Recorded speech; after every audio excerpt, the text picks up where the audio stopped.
Assalamualaikum warahmatullahi wabarakatuh. Apa kabar sobat? Semangat berkarya. Pada kesempatan kali ini kita akan belajar menggambar seorang tokoh yang bernama Cak Nun, atau biasa kita panggil Mbah Nun,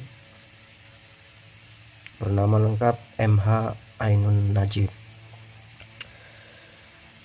Menggambar figur pada kali ini menggunakan satu set spidol dengan teknik pop art. Lebih spesifiknya adalah WPAP atau Wedas Pop Art Portrait. Ya. Di sini saya menggunakan ini spidol snowman satu set, satu buah pensil, penghapus, ballpoint, dan penggaris. Dan kertas yang saya gunakan adalah kertas A4 yang biasa buat ngeprint itu, kertas A4 80 gram. Oke, bagaimana cara pembuatannya? Simak video berikut ini. Selamat menonton, enjoy. Oh iya, jangan lupa like, komen, dan subscribe. Anda tidak apa-apa, terus jadi orang diketahui di antara seluruh pasukan-pasukan khusus di dunia. Anda tahu kalau di Amerika Green Beret itu pasukan khusus yang dahsyat kemampuannya. Ada SAS di Inggris, terus di Mossad di Israel. Saya ingin katakan sama Anda, dari seluruh pasukan khusus di dunia, Indonesia nomor 3 terbaik di dunia. Jadi Amerika kalah sama Kopassus kita. Pasukan khususnya Amerika kalah sama Kopassus. Yang bisa menandingi cuman Israel sama Jerman. Cina kalah, Inggris kalah, semua kalah sama Amerika. Padahal fasilitasnya sangat rendah, sangat minimal. Apalagi Indonesia tentaranya bagus, apalagi fasilitasnya memadai, maka tidak ada yang bisa menandingi tentara Indonesia. Itu pun tidak ditakuti oleh dunia. Kalau mereka tidak menyerang secara militer ke Indonesia, yang ditakuti bukan tentara, bukan polisi, yang ditakuti itu Anda. Repot, musuh Anda itu repot. Apalagi yang belum punya kerjaan. Belum punya kerjaan, didatangi musuh. Enak toh? Loh, kini nggak punya kerjaan ya dikasih. Ayo udah. Dan tidak ada orang yang senekat orang Indonesia, bener nggak? Kata nekat nggak ada bahasa Inggrisnya, nggak ada bahasa Arabnya. Hanya bahasa Indonesia ada nekat. Berani naik kereta api di atapnya 200 orang. Kereta listrik lagi, sebelum dilarang dulu, betul enggak Pak? Belum lagi bonek, 1000 orang dari Surabaya ke Jakarta tidak sanggup sepeser pun, berani naik kereta, berani hidup di Jakarta, di pinggir-pinggir jalan, berani pulang. Hanya orang Indonesia berani seperti itu. Itu pun di atas kereta api enggak berpegangan dengan tegang, enggak, mereka gini. Di atas kereta itu orang Indonesia. Jangan lawan rakyat Indonesia.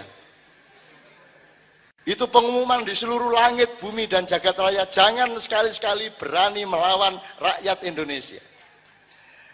Ekonominya hancur lebur secara kenegaraan. Tapi lihatlah, mana ada hidup melebihi enaknya hidup di Pulau Jawa, di seluruh pulau-pulau Indonesia. Di sini enak sekali mas.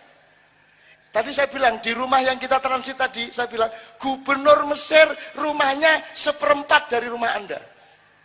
Di sini rumah di kecamatan-kecamatan bagus-bagus. Nggak tahu kerjaannya apa, kok kaya-kaya di sini. Saya sama Kiai Kanjeng pentas di 6 provinsi Mesir. Itu rumah gubernur tuh kordennya aja memalukan. Kordennya aja kita dikasih nggak mau. Begitu miskinnya mereka. Sementara di Indonesia kemudahan hidup luar biasa. Gaji sedikit tapi barang murah di sini. Kalau murah itu dalam arti dibanding di luar negeri. Kalau di Amerika $1 nggak dapat apa-apa. Untuk hamburger satu itu butuh $6, minimum $4,5. Di sini $1 berapa? 10.000. Berapa? Bisa makan kenyang nggak 10.000? 2 kali makan tambah kopi, teh, kerupuk. Apalagi kerupuk 15 ngaku cuma 2. Jadi di sini hidup itu sangat enak, justru karena rakyatnya hebat. Udah, mau beli apa? Jam berapa? Keluar rumah jam berapa? Mau beli apa? Ada enggak? Ada aja tuh warung-warung tadi mana tuh nyelempit-nyelempit itu. Ada. Mau minum apa? Mau makan apa? Ada. Jam berapa saja? Itu Indonesia. Mau beli kartu, SIM card. Kamu pergi ke Inggris, kamu pergi ke Belanda, kamu pergi ke Turki. Untuk dapat satu kartu ini tanya sama Kiai Kanjeng, kita ke Maroko, ngurus satu SIM card 3 jam tidak selesai. Di sini kayak beli kacang toh, dijiset, terus didaftarkan dengan nama pura-pura. Ya toh? Alamat palsu. Lo semua orang, gitu loh. Jadi Indonesia ini Mas, memang hancur negaranya, memang hancur, kurang ajar pemerintahnya, tapi rakyatnya jagoan dan paling suci. Ketawa terus, belum lagi mentalnya hebat, semiskin apapun dia tetap tegar. Betul enggak? Makin miskin makin gini jalannya. Untuk menyembunyikan dia nggak punya duit. Betul enggak? Orang Indonesia kok, orang Indonesia itu sedih kayak apapun cengenges. Makin banyak utang, lu gimana ndak punya kerjaan berani kawin di sini. Terus istrinya hamil, malah kredit motor, betul enggak? Betul enggak? Berani kok di sini. Nanti 3 bulan ndak bisa bayar, paling disita. Indonesia jangan dilawan. Indonesia, Allah. Insya Allah dengan pengetahuan saya melihat rakyat Indonesia, aku keliling tiap malam ganti kota, bertemu dengan pahlawan-pahlawan seperti Anda, dan aku yakin suatu hari Indonesia akan memancar menjadi mercusuar dunia. Kamu lihat film-film di televisi, kartun-kartun, Upin Ipin, kamu pikir milik Malaysia, itu bikinan kita. Cuman karena pemerintah kita nggak bener, akhirnya dijual di Malaysia. Film-film Jepang itu yang bikin kita. Musik-musik film Jepang yang bikin orang tuli di Jakarta. Piala Dunia yang bikin orang mana? Orang Jawa Barat. Bola dunia untuk sepak bola, orang mana yang bikin? Orang Jawa Barat. Semua yang bikin kita, cuman kita ini rendah hati. Semua orang nggak tahu. Dan yang paling rendah hati dari semua itu kan Yogyakarta. Yogyakarta itu pernah juara PSSI di tahun 1938. Akhirnya Sri Sultan Hamengkubuwono IX, kamu ndak usah mentang-mentang. Untuk apa kamu mengungguli orang lain, ndak baik. Kamu harus merendah. Sejak itu Jogja ndak pernah juara lagi. Demi kebudayaan dan rasa rendah hati. Jadi kita itu latihannya di Jogja, kipernya itu bukan bagaimana menangkap bola, tapi memperhatikan karakter lawan.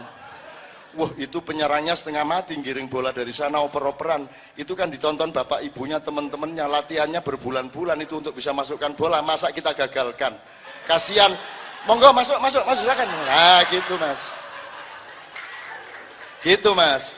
Itu sepak bola jadi kebudayaan di sini gitu loh. Kita juga gitu, kalau nyerang, Jogja itu kalau nyerang Mas, sampai depan gawang tinggal dulu masuk, itu di sini muncul kearifan.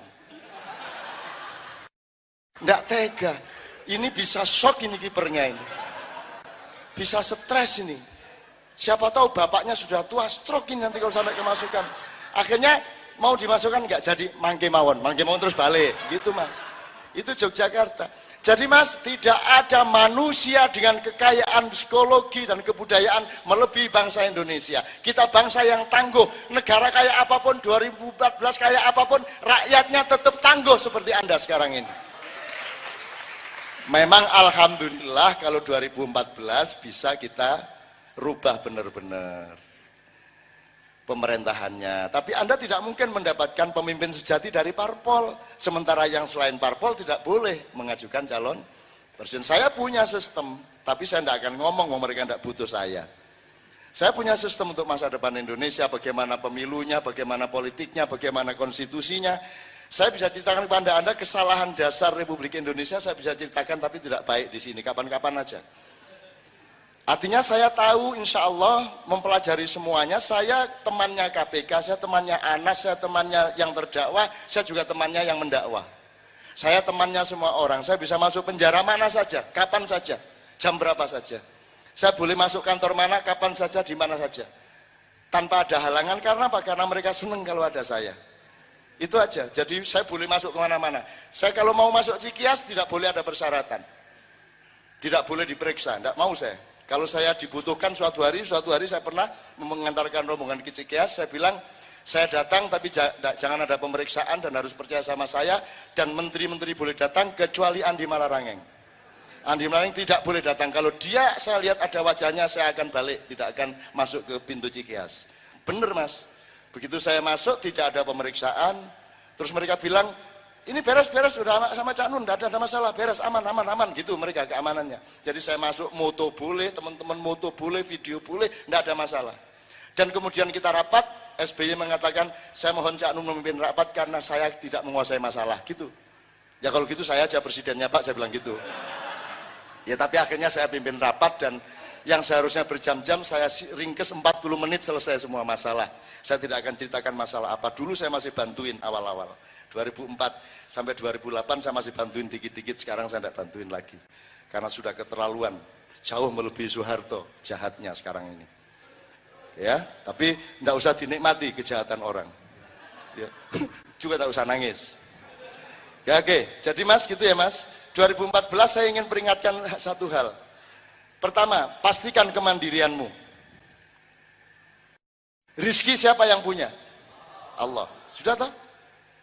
Anda kerja terus. Nanti kalau umpamanya kesibukan kita di Indonesia 2014 bukan pemilu, tapi bencana alam, tolong siap. Kalau umpamanya ada 9 gunung akan meletus di Pulau Jawa, dan seluruh Indonesia dari Aceh sampai Flores akan berderet-deret, umpamanya sampai 16 sampai 21 gunung, jangan kaget. Di sini kan jauh dari gunung. Tenang sampean, cuman deket dari pantai masalahnya. Loh, wiritan soal air, nanti saya kasih wiritan soal air, supaya air taat sama Anda semua. Gitu loh. Sekarang sudah ada, saya tadi sudah nyatat berapa bencananya tadi? Sampai Januari 3 minggu ini sudah ada 110 titik banjir. Puting Beliung, berapa ya? Ada yang ingat enggak tadi? Sudah saya catat itu. Pokoknya Januari ini tok itu sekitar 130 lebih Mas. 3 minggu. Seminggu yang lalu baru 91 titik bencana. Sekarang sudah 130 lebih. Itu yang Puting Beliung, yang longsor, yang banjir, yang gunung marah dan seterusnya. Dan ini baru warming up. Ini baru pemanasan. Saya tidak akan ceritakan juga teknisnya secara vulkanologis. Dan tolong wartawan tidak usah ngomong ini di medianya. Saya ingin ngomong sama Anda sebagai saudara saya. Tolong seluruh Panglima, jadi dapur utama gunung dari Aceh sampai Flores itu di Gunung Merapi. Gunung Merapi itu dia punya anomali. Gunung itu supaya kalau meletus tidak keras-keras itu ditusukin Mas, dilobangin. Maka distribusi magmanya akan terbagi. Tapi kalau Merapi tidak bisa ditembus. Jadi kalau Merapi sampai meletus beneran itu tidak bisa diatasi. Gunung Semeru yang besar bisa kita tembus. Jadi angin, magma, desakan-desakan energi bisa terbagi-bagi ke banyak tempat dan tidak besar-besar akibatnya. Nah Merapi ini dapurnya gede banget. Di bawah sekitar 15 km dari atas. Kalau Krakatau, di sebelah mana Krakatau? Krakatau itu tingginya 12 km, berarti magmanya sekitar 13 sampai 14. Nah, dapur Merapi ini paling bawah, di atasnya ada saluran dapur. Yang ke sana Aceh, ke sana Flores, dan itu semua gunung-gunung ada di bawah kepemimpinan Gunung Merapi. Dan sekarang, mohon maaf, siapa orang nomor 1 vulkanologi di Indonesia? Siapa?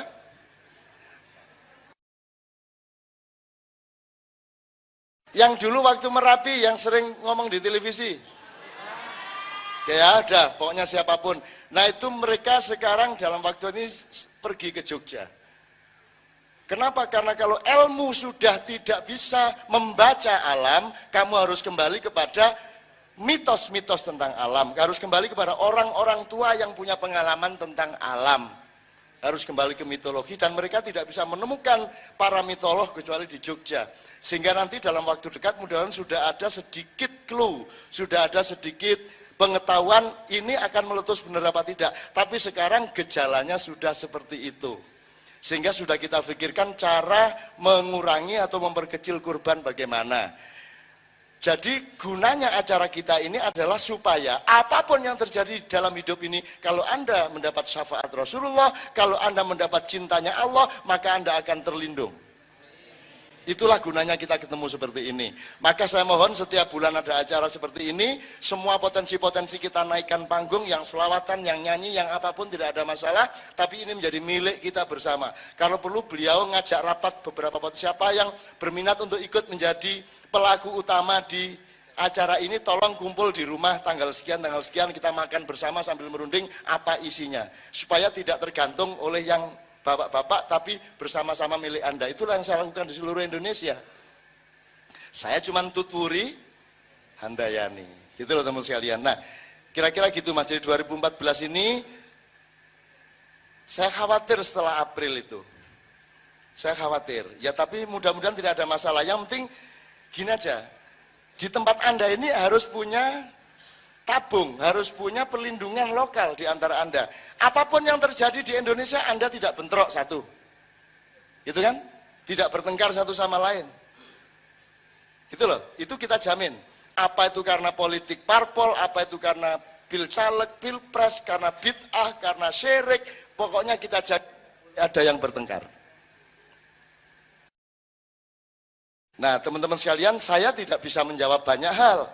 Saya hanya bisa ikut mengawal, menemani Anda semua, membaca semua yang akan terjadi. Siapa tahu Allah ngasih tahu juga. Tapi kalau Allah tidak, kan Allah kan mengetahui semua rahasia yang kita tidak tahu sebenarnya, Mas. Kita hanya bisa minta bocoran dikit-dikit gitu dong.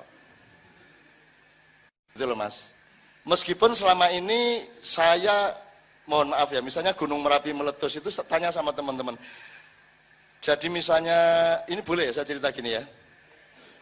Waktu Merapi meletus itu kan saya sudah tidak tahan ngelihat korbannya.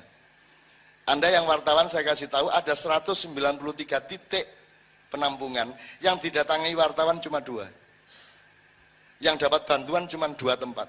Karena apa? Karena dekat sama airport. Sementara yang di Muntilan, di Klaten, di Boyolali, di mana tidak ada yang datengin. Dan saya keliling, sehingga akhirnya saya putuskan saya tidak tega lagi melihat masyarakat sudah hancur lebur karena luapan Merapi, karena pasir, karena panas, karena segala macam. Akhirnya saya naik Gunung Merapi. Saya naik 2 km di bawah puncak, dalam keadaan masih erupsi dan wedus gembelnya masih terus meluap. Saya kejar-kejaran sama wedus gembel pakai trail. Jadi kalau saya terlambat 20 menit saya mati. Turun lagi, terlambat 2 menit saya mati lagi. Yang penting saya sudah ke atas menegaskan apa yang sebenarnya terjadi, siapa yang sebenarnya menentukan meletus atau tidak meletus, saya tegaskan ke atas. Harap tahu Mbah Marijan itu meninggalnya di bawah puncak 12 km. Saya naik 10 km dari Mbah Marijan, masih naik 10 km lagi, jam 2 malam saya di sana. Saya nekat, istri saya tidak tahu. Istri saya tanya di mana, lagi minum-minum nih, saya ngopi-ngopi gitu. Padahal saya di atas Merapi. Gitu. Nah, pulang dari sana saya mendapat keyakinan sudah tidak akan meletus lagi. Sehingga waktu subuh saya umumkan di tempat Mojopat Syafaat itu, saudara-saudara, tidak ada lagi letusan Merapi, sudah ada MOU, saya bilang gitu. Sudah ada kesepakatan. Kalau saya salah, bayangin itu. Alhamdulillah Allah melindungi. Jadi bukan karena Merapi nggak mau meletus, cuman Allah nggak tega sama saya. Ainun sudah terlanjur ngomong gitu ya, sudah kalau gitu nggak usah meletus lagi. Gitu, akhirnya gitu loh Mas. Loh ini mungkin nggak seperti ini? Jadi sampean suatu hari nggak tega sama istri. Istri kok rajin banget, mengabdi banget. Ya Allah nggak tega. Kadang-kadang naik becak, kadang-kadang naik motor, kadang-kadang naik angkot. Mau loh istriku. Saking nggak teganya suatu hari sang suami ngomong, Dek, insya Allah dek kalau ada rezeki paling lama setahun lagi saya belikan mobil meskipun jelek. Padahal nggak punya duit, tapi karena saking terharunya ngomong gitu. Setahun kemudian nggak punya duit. terlanjur janji sama istri.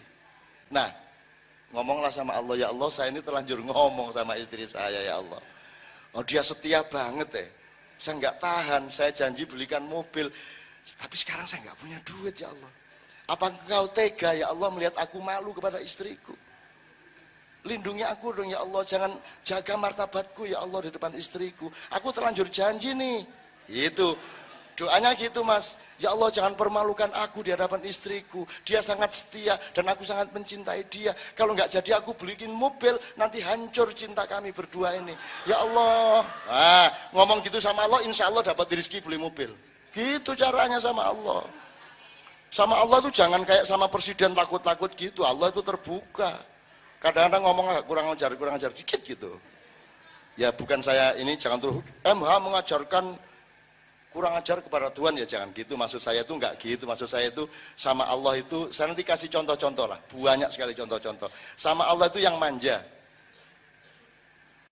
Kalau orang Madura, ini sudah saya ceritakan 1000 kali lah. Anda pasti sudah dengar, tapi sebagian yang belum dengar, tolong enggak usah tanya kepada yang sudah dengar.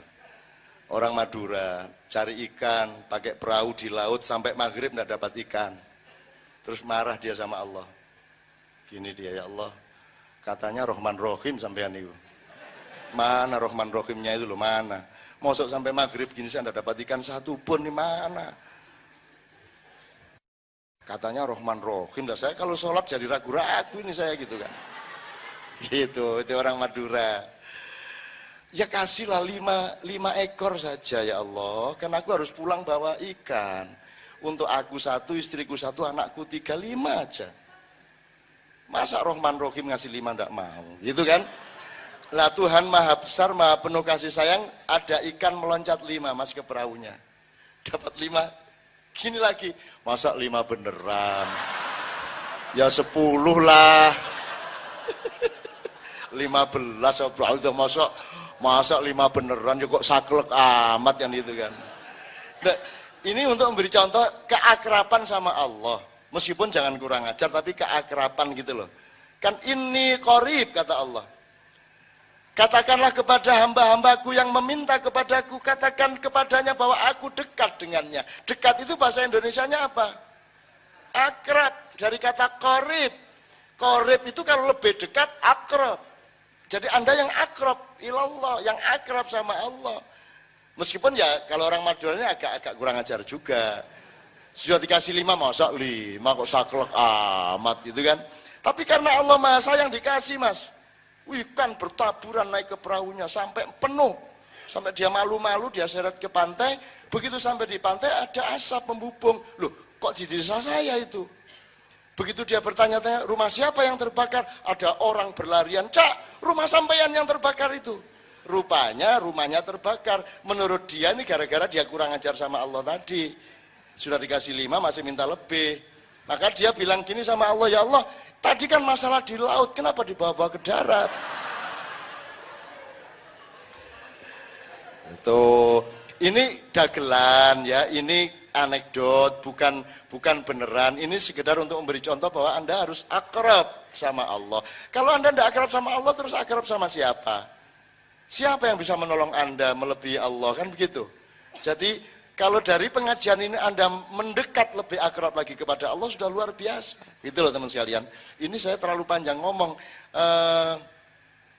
Muatan-muatannya sudah lumayan ya malam ini ya. Bid'ah sudah, syirik sudah. Syirik kok dikit-dikit. Anda percaya sama saya muslim? Dari apanya Anda lihat saya muslim? Dari baca ayat. Nah, kalau soal baca ayat aja bule-bule banyak pinter soal baca ayat. Banyak orang komunis, orang Kristen pinter bahasa Arab dan bisa baca Quran. Apakah bisa salak ini kita sebut enak hanya dengan melihat salaknya? Tidak bisa kan? Harus kita rasakan tuh. Jadi apakah bisa seorang disebut muslim atau orang baik atau orang soleh hanya dari serbannya? Hanya dari pakaiannya? Tidak bisa kan? Jadi makanya di awal tadi saya katakan Anda jangan percayanya sama saya, percayanya sama Allah. Dari saya Anda kritis. Kalau baik Anda pakai, kalau jelek Anda buang gitu loh. Sayanya jangan jadi pedoman. Anda kepada Allah jangan dihalangi oleh siapapun kecuali dikawal oleh Rasulullah SAW. Antara Anda sama Allah jangan ada MUI, jangan ada NU, jangan ada Muhammadiyah, jangan ada pemerintah, jangan ada siapapun. Anda sama Allah harus otentik terus menerus, gitu ya. Oke, nah jadi bisa nggak saya sebut Anda musyrik? Bisa nggak? Wong Anda Muslim aja nggak bisa kok. Di mana letaknya Muslim? Di pakaiannya apa di hatinya? Di mana letak kafir? Di pakaiannya apa di hatinya? Di mana letak musyrik? Di hatinya apa di bajunya? Semua ada di dalam rahasia hati masing-masing manusia. Jadi kita tidak bisa mengkafirkan orang hanya karena pedoman yang kelihatan. Tidak bisa. Dan kalaupun bisa, Anda tidak punya hak mengkafirkan orang. Karena Allah saja punya pedoman yang sangat demokratis. Allah berfirman, faman sya'a fal yu'min, faman sya'a fal yakfur. Siapa mau percaya, percayalah. Barang siapa mau kafir, kafirlah. Kata Allah begitu. Lah kok Anda kok melebihi Allah? Emang Anda jubirnya Allah? Ponaannya, misan, nak sana, manajernya Allah atau gimana? Allah aja ndak apa-apa kok. Allah kalau mau kafir kafir aja, kata Allah. Kalau muslim muslimah. Loh kok kita kok melebihi Allah kan gitu? Nah, jadi Bapak sekalian, kalau dikafirkan orang bilang alhamdulillah. Dimusyrikan Allah bilang alhamdulillah. Terus kalau doamu tidak sampai ke Allah kan gitu kan? Doa yang sampai ke Allah itu cuman amal soleh, ilmu yang bermanfaat, amal jariah, anak soleh, kan begitu kan? Selebihnya tidak. Jadi kalau saya mendoakan Anda tidak sampai toh? Kata Ustadz, ada Ustadz bilang gitu. Jadi Ustadz mengatakan untuk apa kamu sholawatan, doa-doa nggak akan sampai ke Allah, kan sudah jelas siapa yang sampai. Saya tanya, siapa yang doanya pernah sampai ke Allah? Ada satu contoh. Emang pernah ada yang doanya sampai ke Allah? Emang ada yang tahu kalau sampai apa nggak sampai? Emang sampai ke Jakarta? Kan nggak tahu mas. Jadi kalau ada ustadz mengatakan nggak usah sholawatan nggak akan sampai ke Allah, nggak usah doa-doa wirid-wirid kayak begitu nggak akan sampai ke Allah, Anda langsung berdiri, Pak Ustadz saya berdoa dengan sungguh-sungguh, saya mohon kepada Allah agar Pak Ustadz kakinya kelindes truk satu. Loh kok kamu doa begitu? Tenang aja Ustadz nggak akan sampai ke Allah. Sabbahalillahi ma fis samawati wa ma fil ard. Bertasbih kepada Allah semua yang di langit dan semua yang di bumi. Daun-daun, gunung, angin, laut, ombak, semuanya bertasbih kepada Allah. Maka lagu apapun asalkan tidak melanggar syariat, semua lagu itu baik dan mudah-mudahan diterima Allah asal niatnya untuk mencintai Allah, untuk mendekatkan semua yang mendengarnya kepada Allah. Boleh rock kecuali yang dilarang. Jadi kalau mau maulid Nabi dibilang bid'ah, mana perintah maulid Nabi kan nggak ada. Jawabnya gini, mana larangannya kan nggak ada. Karena di situ bukan urusan perintah tapi urusan larangan. Jelas ya? Jadi kalau di dalam ibadah mahdhah main bola silahkan, meskipun tidak ada Nabi yang main bola. Pakai kacamata silahkan, meskipun tidak ada Nabi yang pakai kacamata. Mau tweet book apa mana? BBM apalagi? Remi, main remi. Reminya Instagram, monggo. Remi enggak apa-apa yang enggak boleh judinya kan begitu. Internet enggak apa-apa yang enggak boleh pornografinya dan fitnah-fitnahnya. Internetnya enggak apa-apa kan bagus untuk silaturahmi. Yang salah, yang haram adalah kalau kamu melanggar prinsip-prinsip syariat, yaitu memfitnah. Yang tabakduhum ba'do, ngerasanin yang enggak. Pornografi, kan gitu. Selebihnya bebas, tidak ada masalah. Jadi mau sholawatan silahkan. Bahkan sholawatan bukan hanya nggak ada larangannya, bahkan ada anjurannya. Apa? Innallaha wa malaikatahu yusholluna 'alan nabi. Ya ayyuhalladzina amanu shollu 'alaihi wa sallimu taslima. Allahumma sholli wa sallim wa barik alaih. Ada hal-hal yang menyangkut ini sudah kami omongkan tadi, Tapi malam ini belum dulu, kita tidak usah kita perdalam dulu, tapi sudah saya paparkan kunci-kuncinya. Tapi intinya adalah bahwa kalau ibadah muamalah tidak ada masalah. Anak muda seusia-usia Anda itu di mana-mana di seluruh Indonesia itu memiliki kemurnian aspirasi seperti itu. Dan itu membuat saya tidak putus asa dengan Indonesia. Memang ruwet, memang tidak gampang menggambar, melihat sejarah dengan komplikasi dan labirin masalah yang luar biasa. Ini jawabnya agak sedikit berbahasa Indonesia, agak tertib ya. Tapi saya sangat yakin dengan yang akan terjadi. Memang kita harus sabar kepada amhilhum ruwaida. Sampai ngerti ayat itu ya. Innahum yakiduna kaida fa'akidu kaida. Mereka memperdaya kalian. Mereka sangat melakukan penipuan-penipuan tadi ya. Siap membohongi dan seterusnya. Tapi jangan lupa Allah itu maha penipu daya. Wa akidu kaida. Aku juga maha penipu daya. Terus Allah menyatakan famahilil kafirina amhilhum ruwaida. Biarkan orang-orang yang khianat kepada kesucianku dan kesucian rakyat ini melampiaskan sampai batas waktu tertentu. Susahnya memang kita tidak tahu batas waktu tertentu itu seberapa lama. Tapi dengan melihat lahirnya generasi muda kayak Anda, saya melihat Indonesia tidak lama lagi akan bangkit. Nah, tepuk tangan untuk Mas Doni. Yuk.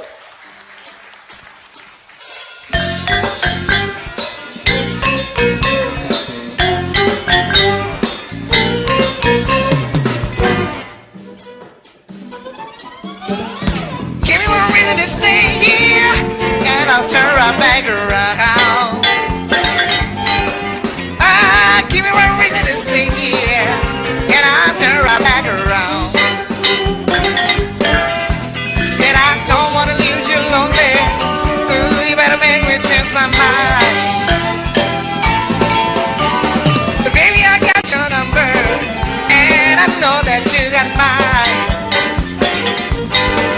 Oh, baby, I got your number, and I know that you got mine. You gotta call me, baby. You gotta call me anytime. You gotta call me. Ooh, give me one reason to stay here, and I'll turn right back around now. Oh, give me one reason to stay here, and I'll turn right back around. Said I don't wanna leave you lonely. Ooh, you better make me change my mind. SP Joko pada gitar.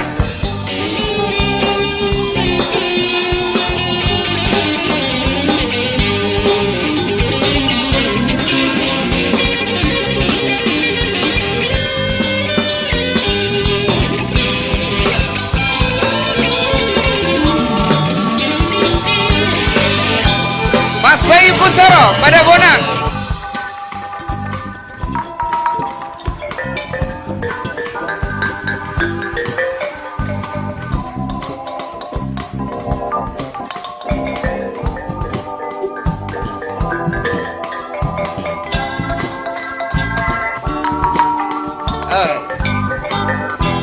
Mas Saryoto Saron.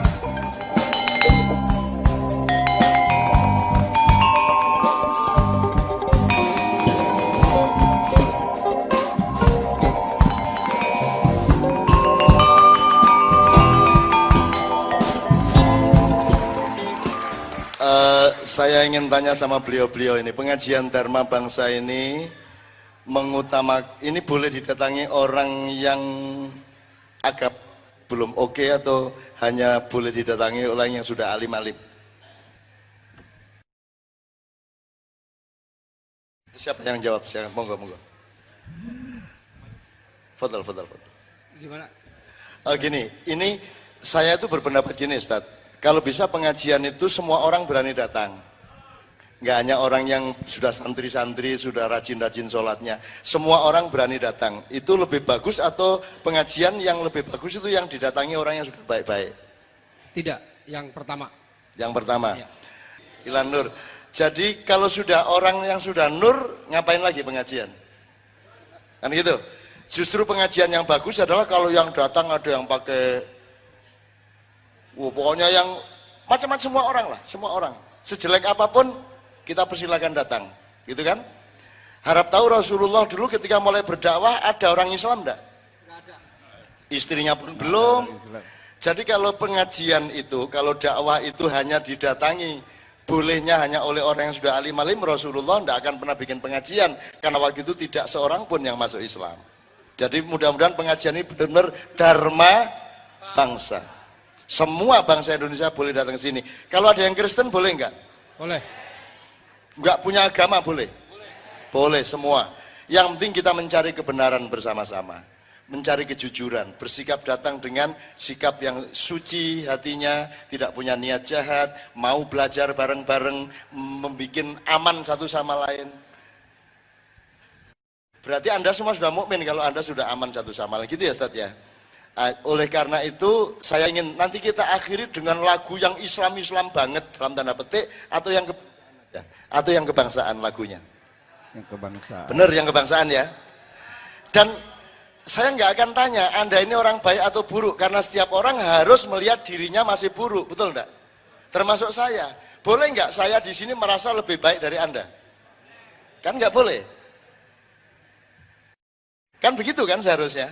Jadi nggak kok terus saya datang Bismillahirrahmanirrahim. Allahumma sholli wa sallim ala sayyidina Muhammad. Saudara-saudara, kalau engkau, wah itu kan, kayak nabi-nabi ya gitu loh. Mbak sudah bersahabat saja, ketawa-ketawa, asal saling mencari kebaikan, gitu ya maksud saya ya. Serem sekali-sekali enggak apa-apa, asal bareng-bareng gitu loh. Nangis bareng, ketawa bareng, enggak usah terus. Allah, Masya Allah. Masya Allah. Ayo, ayo. Nah. Iya ngono iya gitu. Ngerti maksud saya teman-teman sekalian ya. Jadi mudah-mudahan pengajian ini benar-benar dharma bangsa. Kenapa kok namanya dharma bangsa? Why do you love me? Why? Soalnya kata dharma bangsa itu bagus banget. Itu masalahnya. Dharma itu artinya sedekah. Orang hidup itu ditentukan oleh dharmanya. Serve others. Semakin banyak kita melayani yang lain, semakin tinggi derajat kita. Maka pilihannya dharma, bukan zakat tapi sedekah. Dharma kan sedekah. Kalau sedekah kan inisiatif sendiri. Kalau zakat kan disuruh. Hebat mana? Hebat sedekah. Maka kenduri itu sangat baik. Selamatan. Sangat baik kalau niatnya untuk bersyukur sama Allah, betul enggak? Kan gitu. Nah, jadi nanti kita akhiri dengan lagu Medley Nusantara bersama-sama kita. Nah, sebelum kita akhiri mungkin dari beliau, dari pimpinan Dharma Bangsa, dari ini beliau dulu dosen, sampai sekarang dulu ketemu beliau pertama di Cempaka Putih. Saya diundang oleh Yarsis, waktu itu saya agak berkuasa di Indonesia karena seluruh pasukan waktu itu mengacu ke saya di zaman reformasi. Saya bisa nurunin ini, naikin itu, saya bisa jaga ini, jaga itu waktu itu. Saya tinggal di Kelapa Gading, sehingga Kelapa Gading kan kota Cina. Seharusnya dihancurkan oleh massa sebagaimana di Glodok, tapi Kelapa Gading kan aman. Sampai akhirnya setelah reformasi Cina-Cina ngumpul, selamatan ngundang saya, terima kasih ke saya karena kalau nggak ada Cak Nun di Kelapa Gading sudah hancur lebur Kelapa Gading. Kata mereka, saya kaget sendiri ya toh gitu. Padahal ya saya nggak merasa melindungi apa-apa, ya karena memang orang nggak jarah ke sana. Yang dijarah cuma di Glodok sama Jakarta Tengah, Jakarta Kota aja. Kita diuji. Nah, saya tidak mau terpengaruh sama surga neraka karena saya fokus ke Allah. Kalau Anda fokus ke Allah, kira-kira dimasukin neraka apa surga? Ya enggak usah dicari, surganya mesti dapat. Karena fokus kepada Allah. Kan itu enggak? Beliau punya toko, punya makanan misalnya, terus saya sibuk sama makanannya. Tapi saya enggak pernah menyapa beliau. Seneng enggak dia? Jadi mending saya fokus ke dia, menyapa dia, salaman, ngobrol, minta rokok, gitu kan, segala macam. Dia seneng karena saya fokus sama beliau, saya dikasih makanannya enggak? Kok asih berlimpah-limpah, gitu caranya mas. Kalau saya cinta sama Allah, Allah nggak tega dong, gitu loh. Jadi jangan terpengaruh sama surga neraka, wong ente juga nggak tahu surga, nggak tahu neraka kok. Kan neraka surga itu kita nggak tahu apa-apa sama sekali. Kata Rasulullah, begitu engkau membayangkan surga, bukan itu, kan gitu. Jadi ngapain lo?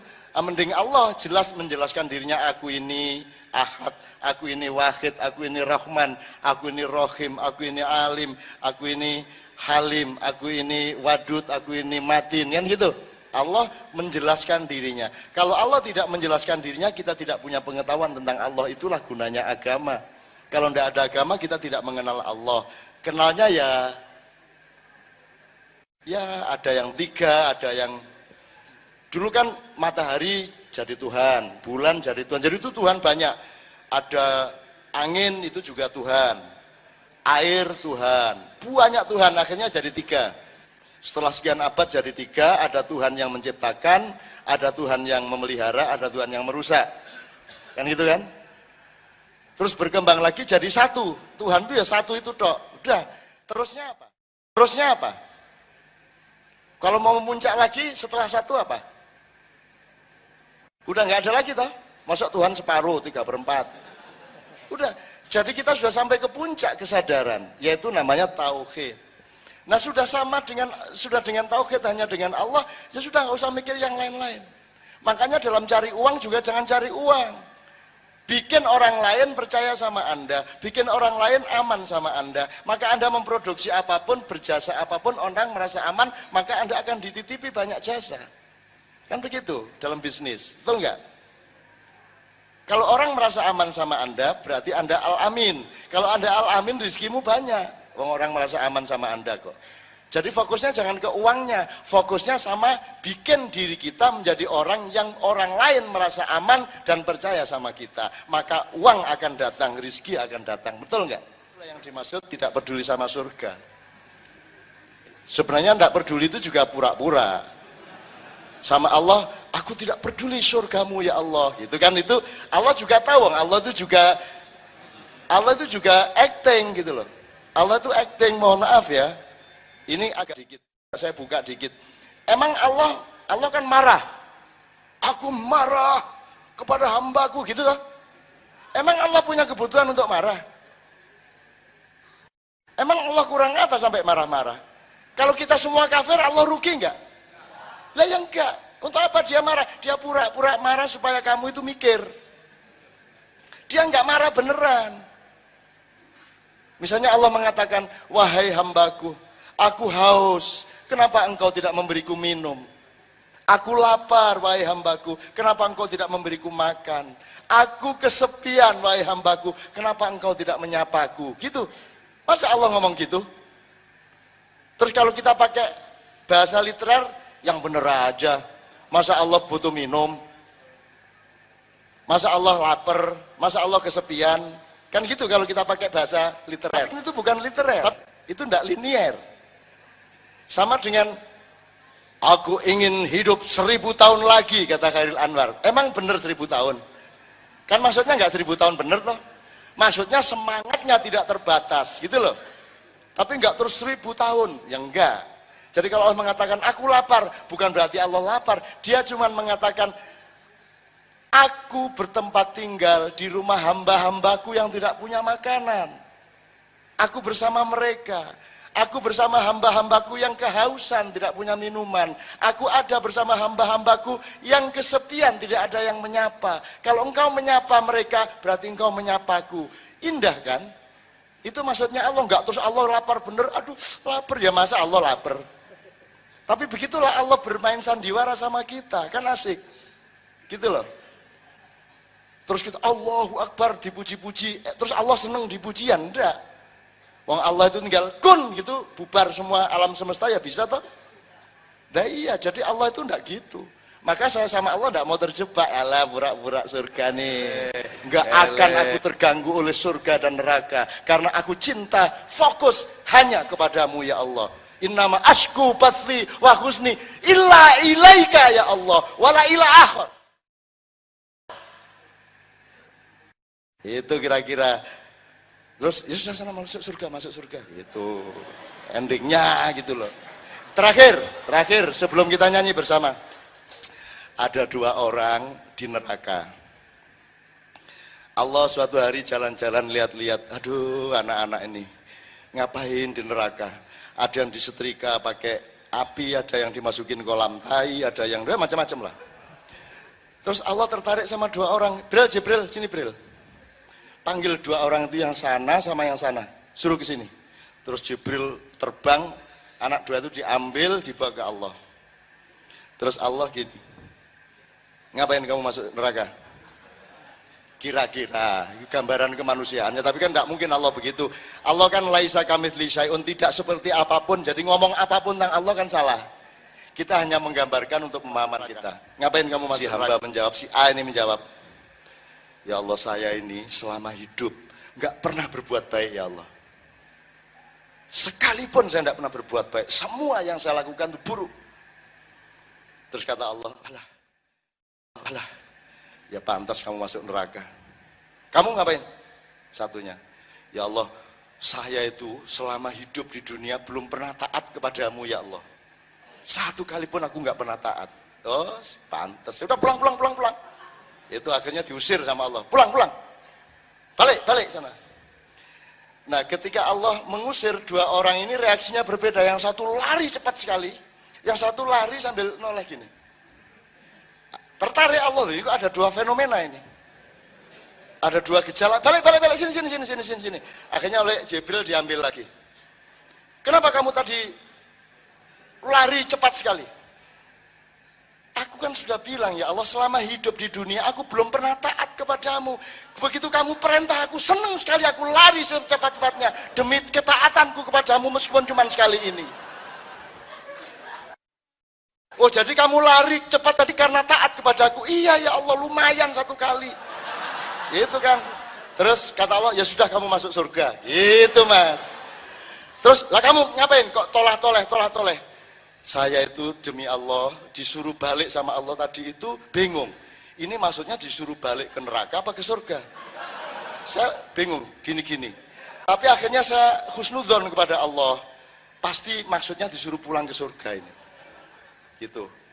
Oh, jadi kamu tadi husnudzon sama aku? Iya. Ya sudah masuk surga. Gitu.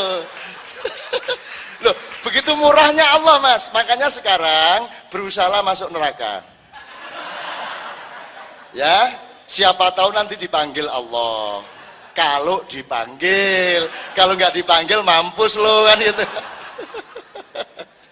Oke, saya minta beberapa orang maju ke depan Mas. Barang 5 orang untuk jajar bareng-bareng di sini, Ustadz maju.